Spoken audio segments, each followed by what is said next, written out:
Chapter 2 Marcus Holloway hosts a cookout at his home for his super team, the Lantaville Legends. Marcus is known to fans as the Lion, believed by many to be the greatest superhero on the planet.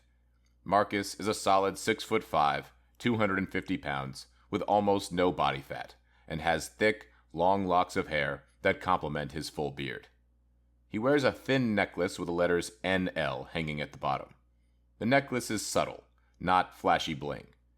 He lives in a quality home, not the extravagant mansion you might expect from a superstar hero. As Marcus turns the chicken wings on the grill, his best friend and sidekick, Johnny Hooper, enters. Johnny is known to fans, albeit a much smaller number of fans, as Gorilla Man. Johnny is a normal-looking man of average physique.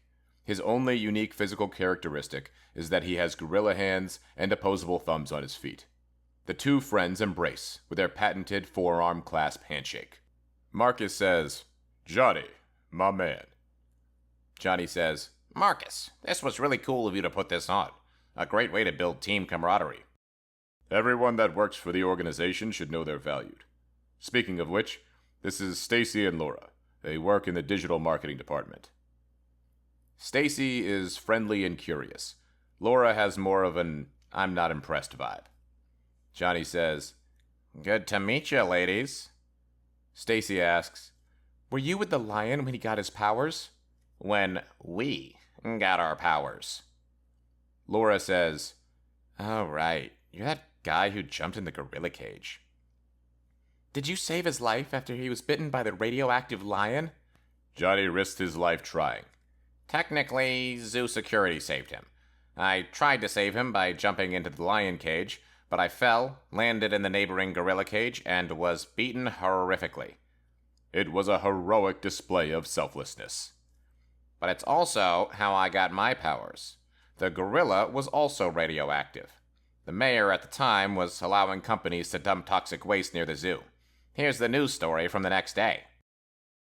Johnny pulls out his phone and shows them a picture of the newspaper headline, which reads, "Local student attacked by lion." Another headline reads, "Lantaville mayor suspected of toxic waste scandal." And in the bottom corner, there's a much, much smaller heading reading, "Underwhelming teenager attacked by gorilla." Laura looks disappointed. "How many gorilla attacks have you survived?" "None, because I don't intentionally leap into gorilla cages." "I didn't intentionally leap into the gorilla cage. I intended to land in the lion cage, but couldn't jump far enough. Are you even listening?" "Well, that's way less stupid. What are your powers?" "I have the strength of a gorilla, relative to the size of a human. And opposable thumbs on my feet." Johnny gives a flirty wave with his foot. Stacy is impressed. Laura is grossed out. Humans are smaller than gorillas. Doesn't that make you less strong than the average gorilla?" "Yes, it does. However, I am slightly stronger than the average human." A 5-year-old boy runs up to Johnny excitedly. "Hey, you're Gorilla Man. Pick me up. Pick me up." Johnny picks up the boy, throws him in the air, and catches him. Johnny turns to Stacy and raises his eyebrows. I went up slightly higher than average." "Hey, kid, give me a foot five." Johnny high-fives the boy's hand with his bare gorilla foot, and Stacy's eyebrows raise. She grabs his phone, enters her number, and exits. Their childhood friend and Marcus's agent, Roddy Bonilla, approaches.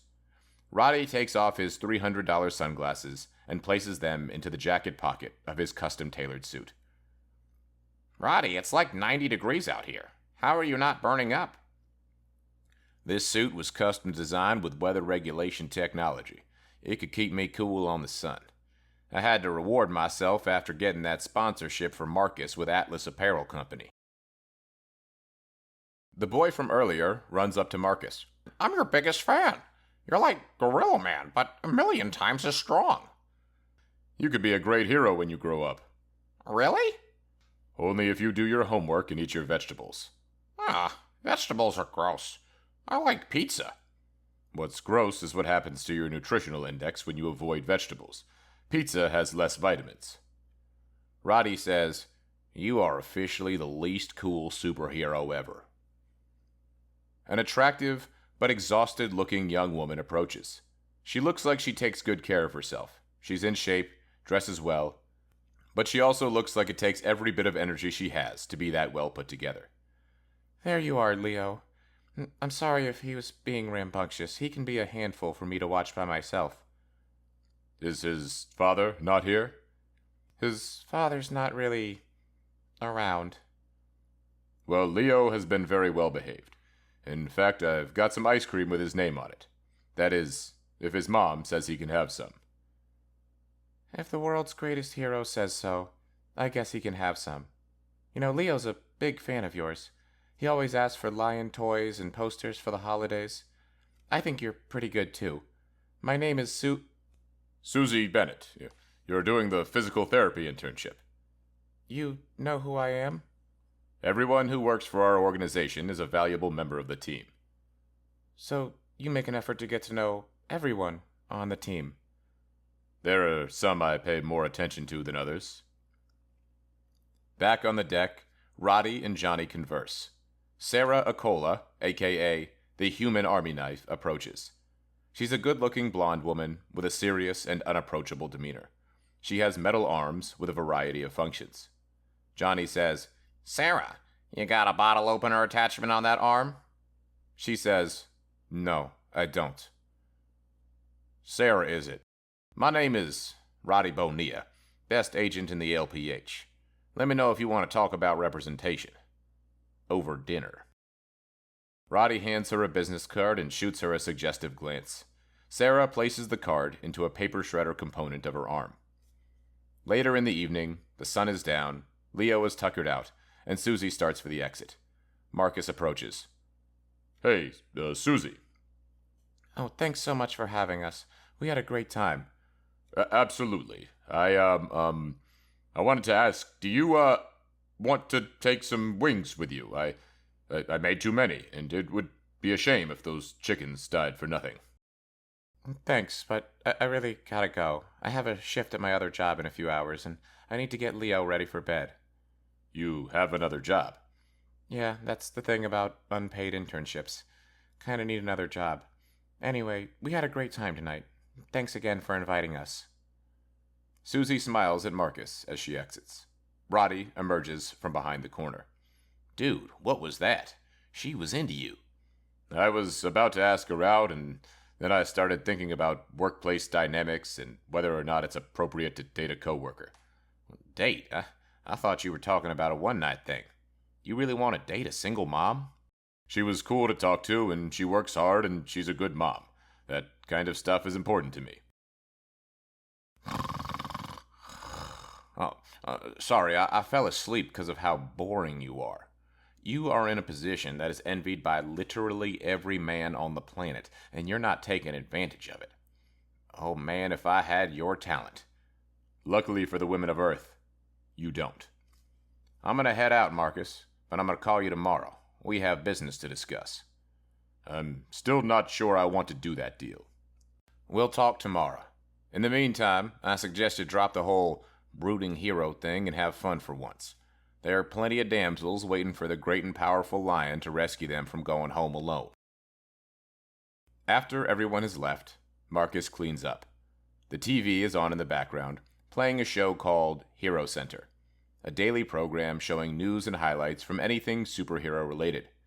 Hero Center's anchor, Todd Van Kelp, interviews Nitro and Kid Dynamite through video chat. Todd says, "We are live with Nitro and Kid Dynamite.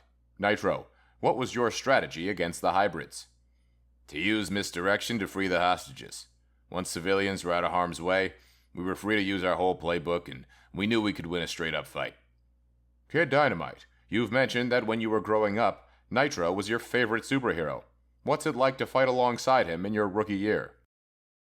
It's a dream come true. I was 12 years old when he saved my hometown from Belavich's heatwave. I had Nitro posters on my wall. I saved up enough money for his rookie card. To find out he's a good guy too, it's awesome. What was your scouting report on Dr. Crocagator? It was a unique matchup, Todd. 50% man, 50% alligator, 50% crocodile, and 100% evil. That's 250%. You're damn right, Todd. And my team gave a 250% effort today.